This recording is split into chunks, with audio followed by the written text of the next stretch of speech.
Hello everybody, John here from the esports department, going over tonight's two-game LPL LCK slate, and we're still in the playoffs, of course. We start off over in the LPL with WE. They are plus 140 after going 10-6 in the regular season and 9-2 in the playoffs, up against EDG, who is minus 180, 12-4 in the regular season, have not played yet in the playoffs. So when we look at the stats, it's EDG. 1890 to 1806, plus 204 to plus 58. Big advantage in first blood, slight deficit in first turret. Pretty big advantage in dragon percentage. Kind of the question you have to ask yourself here is, other than FPX, teams that have gotten to sit on the sidelines for a little bit have generally not done very well in the playoffs so far. The teams that have stayed rolling and stayed hot have done a lot better.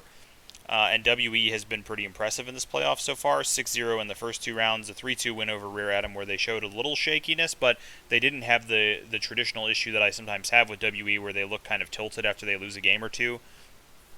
So given that, I think WE is extremely live if you're playing GPPs. I think their ownership's maybe not going to be the best on this slate. I think this WE EDG match might be a little bit more split than I would hope. So you might be better off in the GPPs just going with EDG, because I don't think they're going to be that much higher owned than WE, and they're a minus 180 favorite. That said, WE is obviously pretty live. They've looked pretty good in the playoffs so far. They have a clear advantage in the top lane as far as I'm concerned.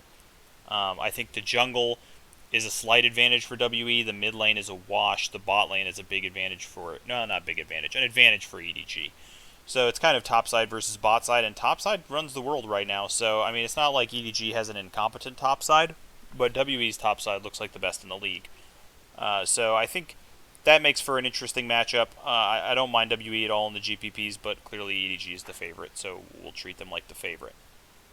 Over in the LCK, I guess real quick, let's just talk about how the playoff system works in the LPL in case anybody missed that. The first three rounds were just single elimination. Now that we've gotten here, we're in the double elimination portion. So if WE or EDG loses here, they're just going to go down to the losers bracket and play LNG. The winner of that match will play the loser of FPX and the winner of this match. And then the finals will be the winner of the FPX match versus whoever comes out of this lower bracket. So you're in the double elimination portion now. If EDG or WE lose this match, they're not eliminated from the playoffs, and LNG is still alive down here in the losers bracket. The LCK is different. It's just single elimination all the way through. Damwon, with their 3-0 win over Nongshim, secured their spot in the finals. And the other matchup on the other side of the bracket, we're looking at T1, who is minus 170, 11-7 in the regular season, and 3-0 in the playoffs, up against GenG, who is plus 130. They went 12-6 in the regular season, but have not played yet in the playoffs. Statistically, 1811 to 1801, just a slight advantage for T1. The GDM is extremely similar. There's big advantages in first blood and first turret for T1, but GenG gets the dragons by 12%. That's kind of the standard for how we've seen T1 play, though. T1 is a herald team, and GenG is a dragon team.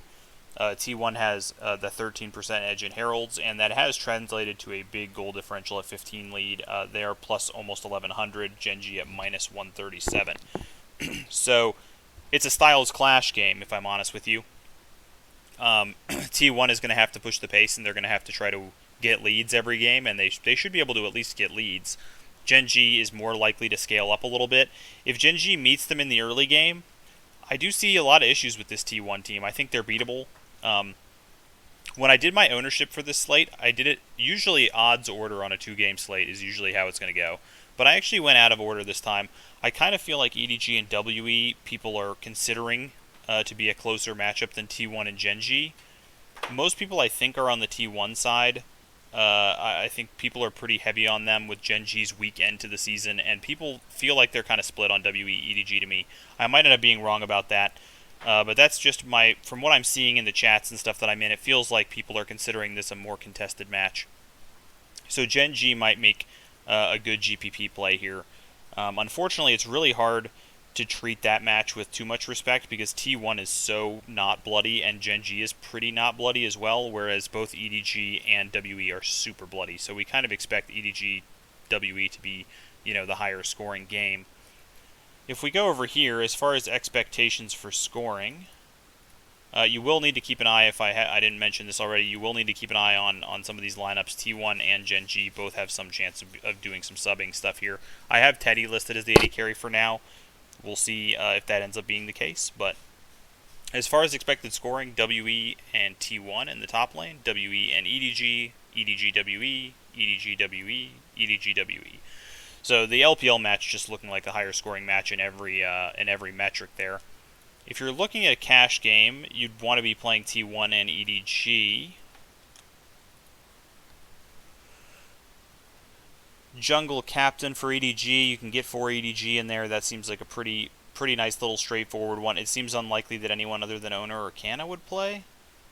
So it feels reasonably safe there. I mean, Owner, obviously, they have other junglers, but they've been playing him for quite a while here. If he doesn't play, I'd be surprised, and you should get the lineups for this anyway, so you can come back and check and make sure he's starting at least. This lineup feels nice and safe. It does feel like EDG's bot lane is more likely to be where the action is. T1 in the top lane makes a lot of sense given how the teams have played so far this year, and not being up against Breathe is usually a pretty decent thing for you. Just a quick check in case you're planning on doing any other combinations. Let's see if there's anything that stands out. Just AD carry captain for that one. Nothing super exciting in that one. I always just like to make sure there's not like a jungle captain that outprojects or something that's really nice for GPPs. But it's AD carry captain in both spots. And kind of heavily in that spot.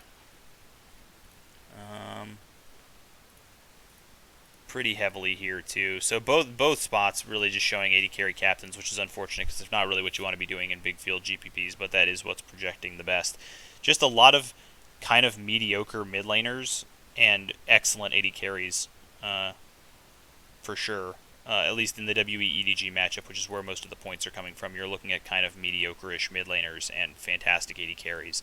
WE, you can always try a top lane captain with WE. T1 and GenG both project pretty decently in the top lane, and Breathe is always capable of a huge score. You can see him up here at +1 or at 140, which is higher than Shanks. It's pretty close to Elk at 144. So you can always try a Breathe captain and hope that's where WE puts their effort, and that's a reasonable thing to hope for. So that's going to be all for this slate, guys. I will be back the next time we have an LPL LCK slate. I'm not sure exactly how they're going to do these slates from now on. Let me see if they have any other ones announced. I don't think so, but just in case. Yeah, I don't see any other ones announced yet. So we're not really sure how exactly they're going to do these slates. We'll see if you see me again. There might not be another 2-game LPL LCK slate, but I'm assuming we'll see at least 1 or 2 more. There's only one more LCK game after this one, so there's not a lot of room for extra LCK games, but they could put a couple LPL games together day after day or something like that and try to fit those in, so I'm sure we'll have another slate or 2. Appreciate you guys. If you have any, if you've made some money recently, do check out thesportsdepartment.com/donate. It goes to everybody that works at the company, and we all appreciate any support you give us. And make sure to check out @Decentrazines on Twitter. We have less than a week until the drop now, and really pumped and hyped about that. I'm going to make everybody some money with that if you check it out. So I appreciate you. I'll talk to you guys later, and have a good rest of the day.